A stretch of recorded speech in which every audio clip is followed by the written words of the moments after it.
Subhanallah walhamdulillah, la ilaha illallah.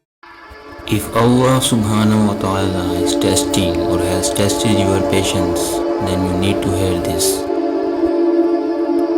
Just imagine your mother comes and picks you up in her car from wherever you are. Usually you take a certain route home, but for some reason today she is taking you some next way and you don't recognize where you are going. You are confused, but I am asking you, are you gonna call police?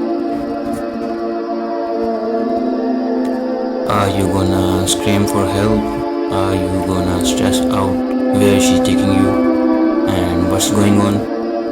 No, right? Because she is your mother. Because you trust her and love her enough to know she would not harm you. So why is it when Allah takes us through a different route, a place that seems dark and we don't recognize it? We question His navigation. Why do we feel numbing fear and loneliness and anxiety over Allah's decisions?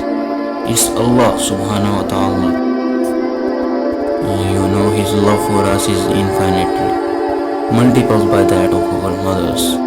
Why don't we trust Him the way we had trust our mothers? Myself included, sometimes when bad things happen, things I feel like it's the absolute and it will not get better.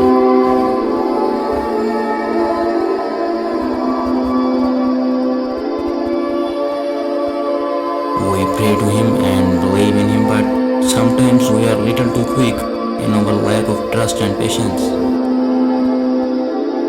Let's just try and remember Allah has bigger, better and beautiful plans for us. Let the driver drive and the trust in His perfection, don't stress.